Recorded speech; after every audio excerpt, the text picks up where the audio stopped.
Welcome back to Movie Recaper, your go-to place for exciting movie breakdowns and hidden gems. Almost all of us have seen the old Anaconda movie, right?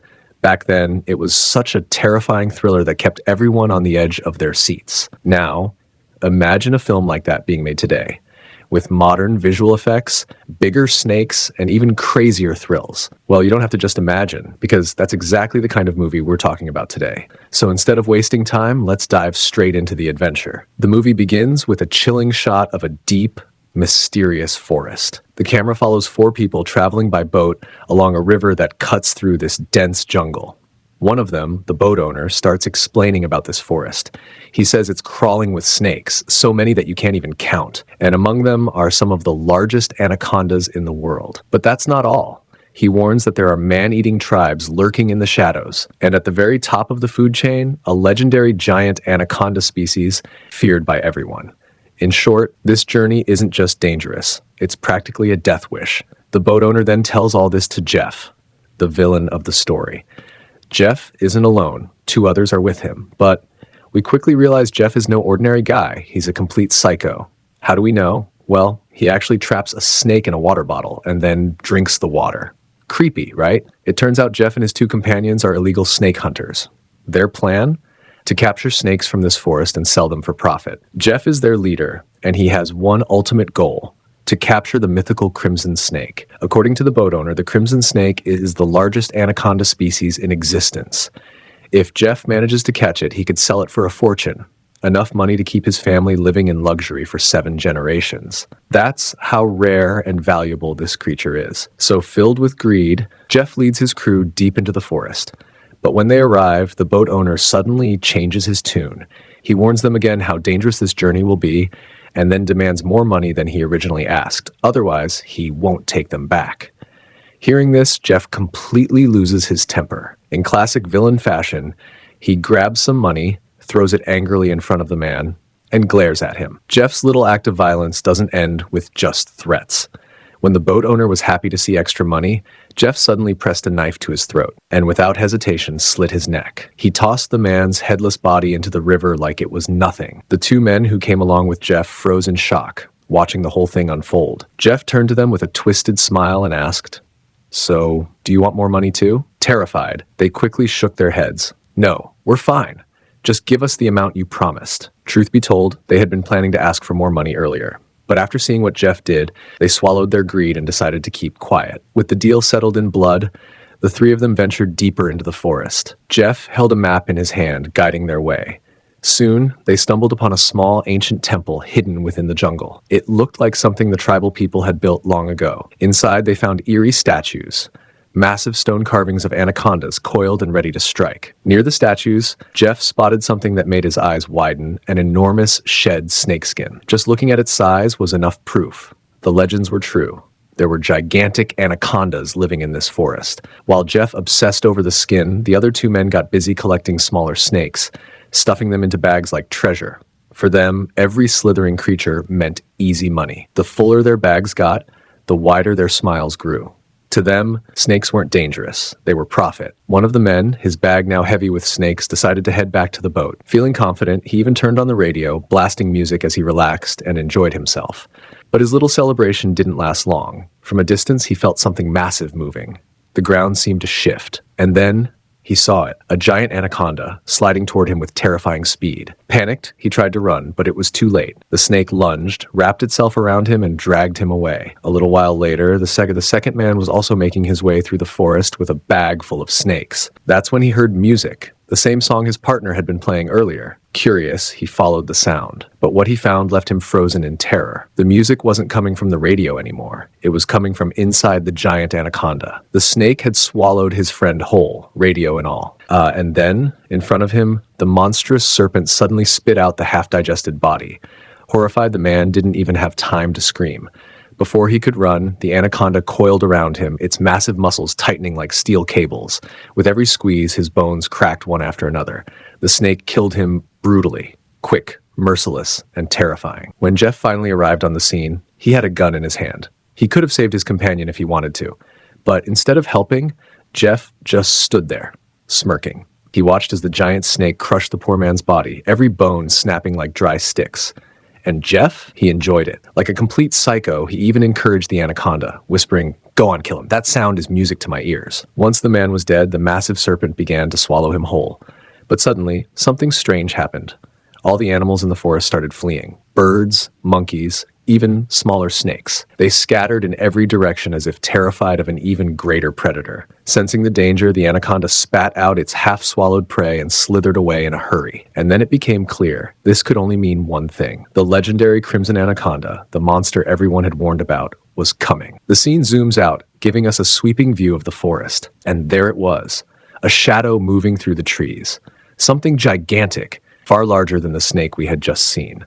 A true beast, the king of this jungle. From here, the story shifts and we meet the rest of the main characters, not in the forest, but in a traveling circus. The circus troupe is small, made up of just a handful of performers. The circus boss steps forward with great enthusiasm, welcoming everyone to this grand show. But the reality is, the circus is tiny. Only a handful of people are actually there. 3, 4, maybe 7 in total. Still, the show begins. First up, a little bear cub waddles onto the stage and starts to dance, making the audience smile. Next, we meet John, a massive, strong man. His act is pure strength. He lifts an enormous stone weighing around 1,500 kilograms, holding it high to impress the crowd. Then comes Amelia. She demonstrates her skills with precision, throwing knives dangerously close to John to show off her accuracy. Finally, we're introduced to Clara, the heroine of the story. Her act is the most daring of all. She's chained and dropped into a water-filled tank. The challenge? Escape before running out of air. The audience watches with bated breath as she struggles against the chains. Just when it looks like she's about to break free, something shocking happens. A snake suddenly slithers into the tank and coils around her. Clara thrashes, suffocating, and then goes completely still. The crowd gasps in horror, thinking she has died right in front of them. But then, surprise! Clara suddenly appears at the back of the stage, completely fine, holding the snake in her hands. It was all part of the act. In fact, the snake was her pet, trained for this performance.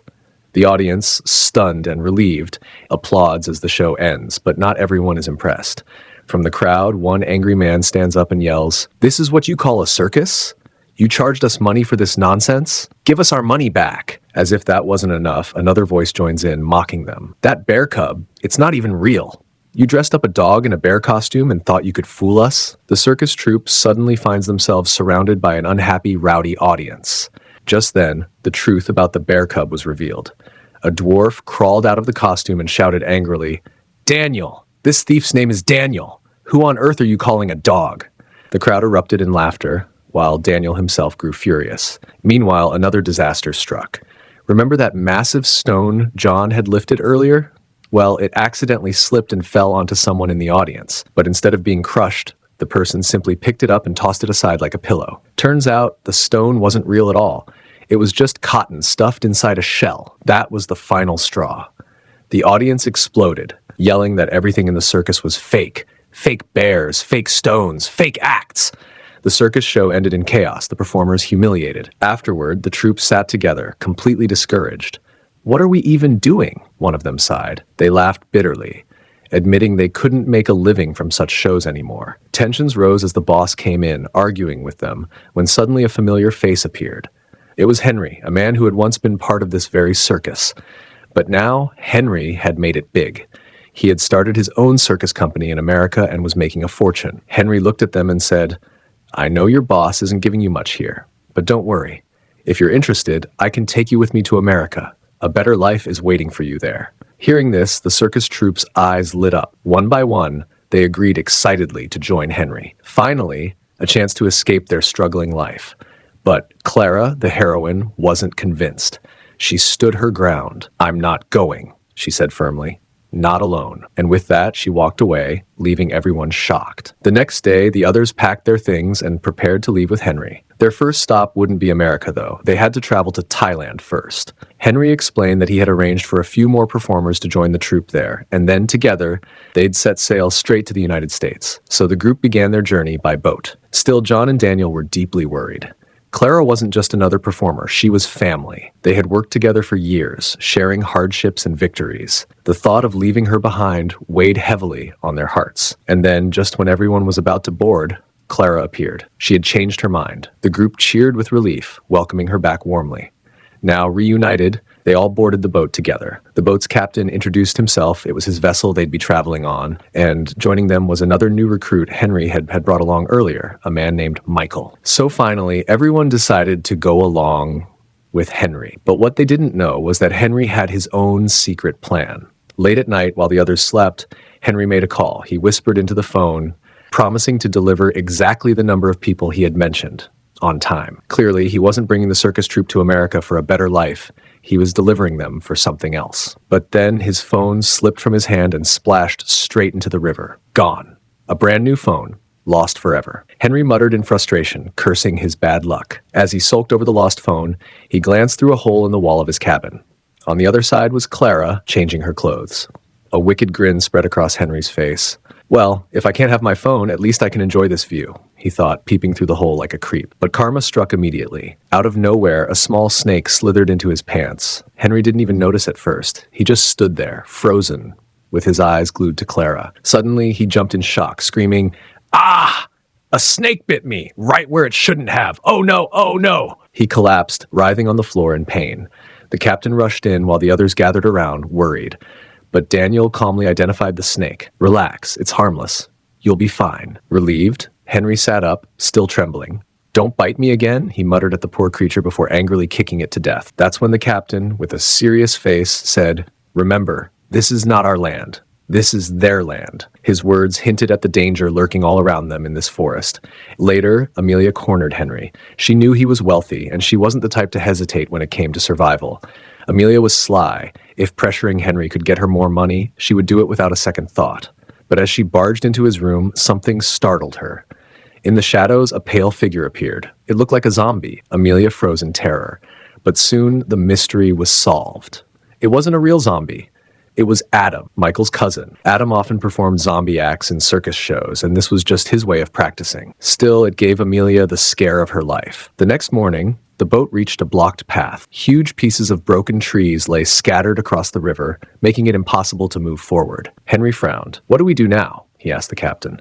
The captain studied the mess and replied, "We have two choices. We can go back and take another route, but that will cost us 3 or 4 extra days." Henry, distracted, slipped up and muttered, "I have to deliver them on time." Clara caught it. "Deliver who? What are you talking about?" Henry quickly waved it off. "Oh, nothing. I mean, we just need to reach the circus on time." He nervously tapped a tree trunk and turned to the captain. "Isn't there any other way through?" The captain smirked. "Well, if necessary, there is." From his bag, the old man pulled out a bundle of small bombs. He placed them carefully among the fallen logs. The idea was simple. One big blast would clear the road. But what no one noticed was that the broken trees were crawling with snakes. Dozens of them. Big ones. Small ones. Some hidden in the hollow trunks. The captain lit the fuse. Boom! The explosion shook the forest. The wood scattered, but so did the snakes, raining down like a living storm. Snakes thudded onto the boat, the trees, and even people's heads. I swear, if it had been me, I'd have died of a heart attack right then and there. Everyone panicked. They ran in every direction, screaming. Clara grabbed a fire hose and blasted water with all her strength, pushing waves of snakes off the deck. The captain, strangely calm, handled it like a pro, grabbing snakes one by one and tossing them aside like old ropes. Henry? He bolted straight to the bathroom and slammed the door. But no hiding place was safe. A snake slithered down from the ceiling right above him. He grabbed a stick and tried to push it away, only for another pile of snakes to suddenly drop onto his head. That was it. Henry had never been so terrified in his life. With no choice, he leapt into the river and swam desperately for the shore. Gasping for breath, he thought, "Finally, I'm safe." But just as he pulled himself up, a venomous snake rose from the water, ready to strike. Henry froze, certain it was over. Then, crunch. A heavy boot crushed the snake's head. Henry looked up, and there stood Jeff, the villain who had faced the Crimson Anaconda earlier. He hadn't died after all. Somehow, he had survived, and now he was back. Jeff climbed onto the boat with Henry. For a moment, Henry was overwhelmed. "You saved me. You're my hero," he said. But before anyone could relax, John suddenly clutched his ear. "My ear! I can't stand it. It's killing me," he cried out in pain. Without hesitation, Jeff stepped forward. "I'll fix this," he said. To everyone's horror, Jeff sliced the tip of his own finger, brought it close to John's ear. Then a tiny snake slithered out and bit him. Calmly, Jeff pulled the snake free, tossed it into the river, and wrapped his finger with a cloth. The rest of the crew stared in shock. Nobody could believe what they had just seen. Is this guy a savior? Or is he something else entirely? They whispered among themselves. I'll tell you something. My friends and I had once come to visit this very forest. On the other side, we left our boat and went walking, but one by one, snakes attacked. Everyone else died that day. I survived only because I had trained to live in the wild. So I knew one thing for sure. The snake Jeff pulled out wasn't harmless, it was deadly. Clara, too, wasn't convinced. Later, she pulled Henry aside. Yes, he saved your life, but something's wrong. That snake he took out of John's ear, it was highly venomous.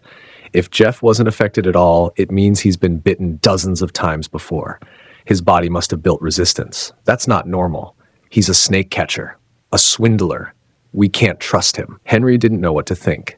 His mind was spinning. That night, while the others slept, the captain sat alone at the edge of the boat, fishing under the moonlight. Jeff approached, carrying a folded map. There's a place we need to go, he said, pointing to a dark mark on the parchment. The captain glanced at it once and immediately shook his head. Impossible. Jeff slipped a pouch of money into the captain's hands. I'll pay you well. The old man looked down at the coins, his grip tightening on the fishing rod. His face hardened. Do you even understand what this place is? That's the cursed forest. No amount of money can buy my life. If you value yours, forget this madness. Go back to sleep. Jeff's smile faded. He stared coldly, then turned away without another word. The captain exhaled, muttered to himself, and cast his fishing line back into the water, unaware of how dangerous Jeff's plans truly were. After a while, something suddenly surged from beneath the water and dragged the captain under. The next morning, Clara woke up and immediately noticed the captain was missing. Panic crept over her as she searched the boat. Her eyes landed on Jeff. He was cutting something with precise, calm movements. Terrified, Clara crept closer, but instead of something sinister, she realized he was simply cutting fish. Still uneasy, she asked, "Have you seen the captain?" Jeff glanced up casually. "Nope, haven't seen him." But nearby, underwater, a different story was unfolding. The captain wasn't gone. He was tied to a large bait. It was Jeff. Last night, he had dragged the captain into the water and set him up like a trap. The plan was cruelly clever. When the anaconda smelled blood, it would come for the captain. Jeff's goal? To catch the anaconda himself. Soon enough, the massive snake appeared, slithering toward the struggling captain. It wrapped itself around the bait. Jeff sprang into action, grabbing the strong wire connecting the bait to the boat. But the anaconda wasn't an easy catch. It struggled violently, and if the bait had broken completely, the snake would have vanished into the water. That didn't matter to Jeff. He was determined. He climbed into a small boat and waited. As the anaconda came closer, Jeff stabbed the wire, trying to subdue it. Suddenly, the snake wrapped itself around the boat and around him. For a moment, it seemed like Jeff was done for. The crew watched in horror, certain he wouldn't survive. Then, shockingly, he emerged from the coils, somehow free. The anaconda, however, had disappeared, gone, silent and dangerous.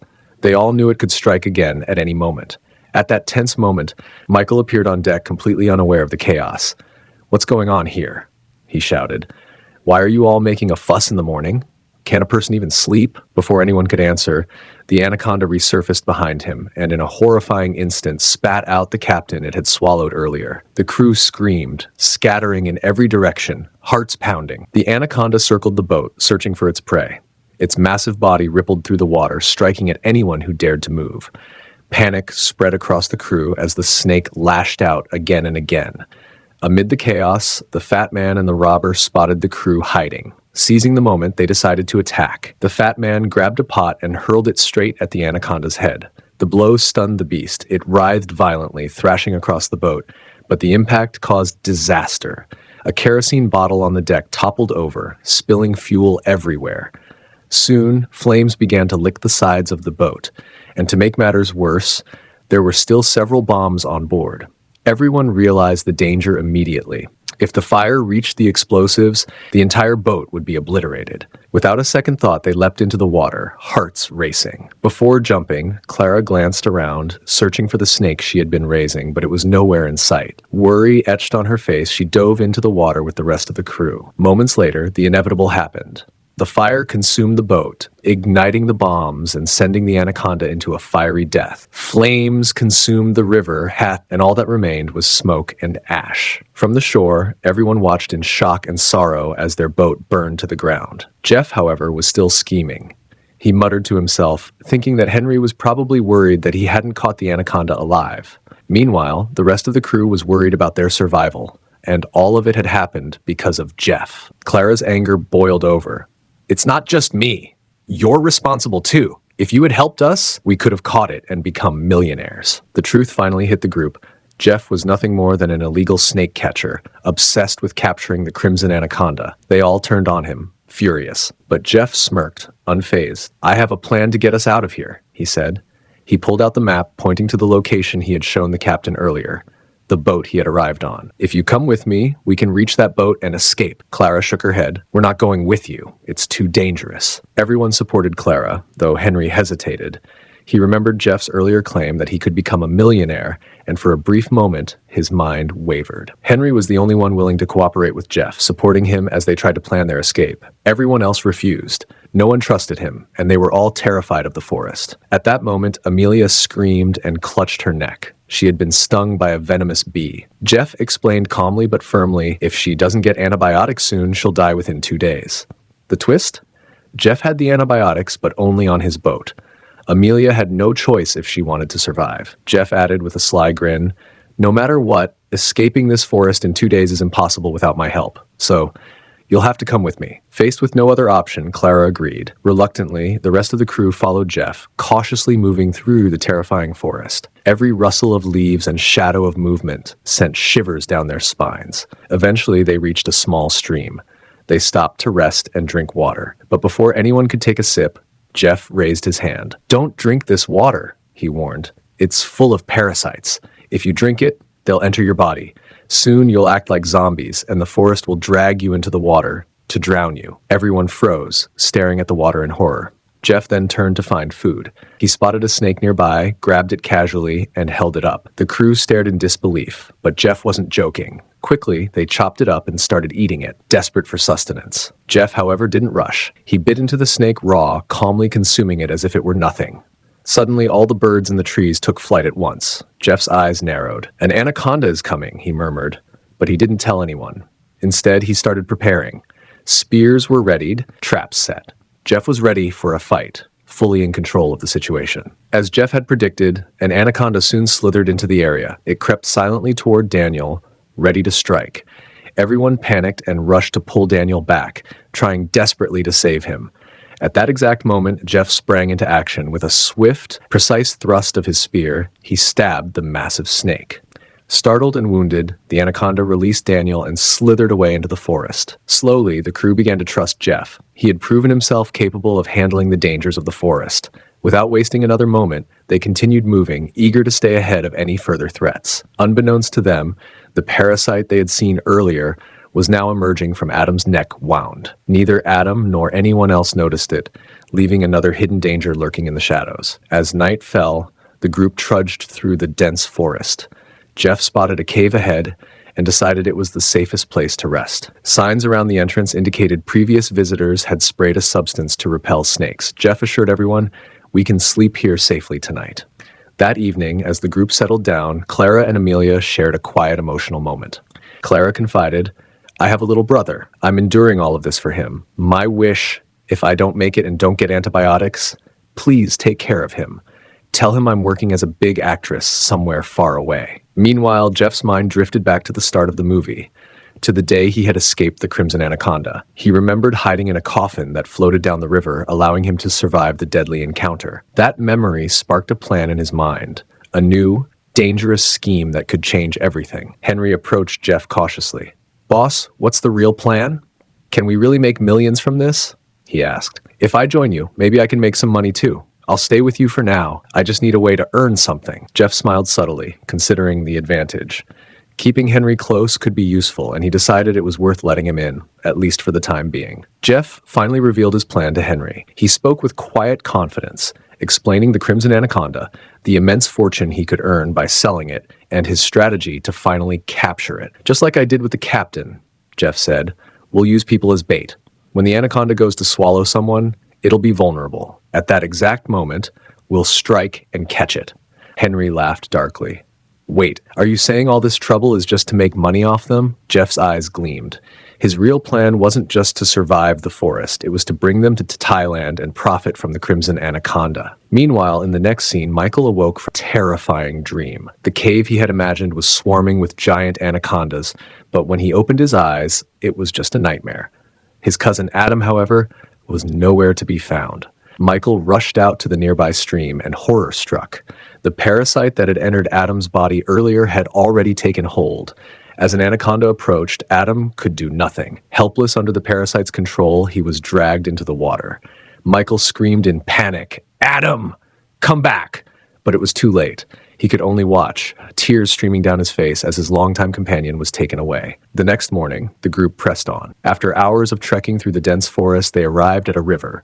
Jeff said confidently, "This is our path. We can cross here." Clara hesitated. "Going through the river could be dangerous. We should stick to land." Jeff shook his head. "If we go by land, it will take 2 more days, and we don't have that time. Ami needs us in just 2 days." Reluctantly, they followed Jeff along the river. High above, the camera pans down to reveal a shadow moving through the water, a massive anaconda silently tracking them. Fans of the old Anaconda movie would recognize the tension immediately. Jeff sensed the danger. "Stand still," he warned the group. Every heartbeat seemed to echo in the forest as they froze, waiting for the massive predator to make its move. Suddenly, out of nowhere, the massive anaconda lunged and caught Michael. Clara tried desperately to save him, but there was nothing she could do. Just like that, their group shrank from 7 to 6. They pressed on, hearts pounding, until evening finally fell. They arrived at the location Jeff had promised, a boat waiting just as he had described. Inside were antibiotics, the key to surviving the venom and parasites. At last, they had a chance to escape the forest. Clara breathed a sigh of relief. "We can finally get out of this nightmare," she said. But Jeff had other plans. With a sly grin, he turned to them. "I've helped you get this far," he said. "Now it's time for you to help me catch the Crimson Anaconda." Clara's eyes widened in disbelief. "Are you insane? How could we possibly catch such a massive snake?" Jeff's smile didn't waver. "Isn't that why I brought you here?" he shot back. Without giving them much choice, Jeff and Henry tied up the other 4 members and dragged them to the spot where the Crimson Anaconda had been seen earlier. John and Daniel were secured, and Jeff began preparing an elaborate trap. Henry tied Amelia and Clara to a nearby tree trunk, warning them to stay put. But once Henry left, they saw their opportunity. They untied themselves and turned on Jeff. Amelia grabbed his gun and tried to fire, but the safety was still on. Clara moved from behind and stabbed him, while the others joined in to beat him down. In the chaos, the Crimson Anaconda appeared, ready to swallow the people tied up as bait. But the crew had a plan. They spread a giant net to trap the beast, intending to sedate it and finally make it their prey. Henry readied himself to secure the net, but the disaster struck. Another massive anaconda appeared out of nowhere. It attacked, killing Henry instantly and causing the net to fall. The first anaconda, startled and confused, fled the scene. Amid the chaos, the other 2 tied-up crew members managed to free themselves. They rushed to help Clara and Amelia, but then the villainous Jeff re-emerged, attempting to regain control. Before he could act, yet another enormous anaconda struck, wrapping him in its deadly coils. The forest had claimed its next victim, and the survivors were left to confront not only the snakes, but the consequences of their own daring plan. The remaining 4 prepared to leave, thinking the nightmare was finally over, but horror struck. They saw a wound on Amelia's body. During the earlier fight, Jeff had shot her.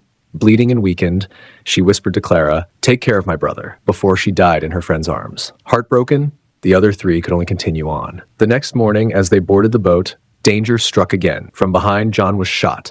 The villain had returned, relentless as ever. With a terrifying calm, he cut off the head of the snake that had caught him earlier. His escape from the deadly coils, and once again seized control. He tied them up and began setting traps. This time, the villain's preparations were meticulous, with nets and wires laid throughout the forest. Today, he was determined he would catch the anaconda no matter what. Several anacondas arrived, but at the sound of a movement, they scattered. It was the Crimson Anaconda. At last, they saw it, massive, terrifying, and more dangerous than anything they had faced. The creature lunged, wrapping its immense body around the 3 tied survivors. Jeff quickly tried to trap it with a net, but Crimson was too powerful. It tore through the net effortlessly and leapt from the trees, seizing Jeff. The snake twisted and crushed him mercilessly, leaving no chance of escape. The 3 remaining survivors freed themselves just in time, scrambling to hide as Crimson began searching for them. They scattered, hearts racing, barely evading the predator at every turn. Then, in a dramatic twist, Clara unleashed the snake she had raised. It leapt toward Crimson, distracting it long enough for the group to escape. Crimson swallowed the small snake harmlessly, but it gave the survivors the precious seconds they needed to flee. As they ran, Crimson chased them again, but then disaster struck for the mighty beast. Its head collided with a wire Jeff had set up earlier, splitting it in two. Relief washed over the survivors. They were safe, at last. Breathless and battered, they finally boarded the boat and escaped the forest. As they sailed away, the screen cut to Crimson. Even with half its head gone, the creature lifted itself defiantly, a chilling message to the world. I will return. The movie ends on this suspenseful note, leaving the door wide open for more terrifying adventures of the Crimson Anaconda. If you enjoyed this recap, don't forget to like, subscribe, and support Movie Recaper. Your support keeps these thrilling stories coming. Until the next epic adventure, stay curious, movie lovers.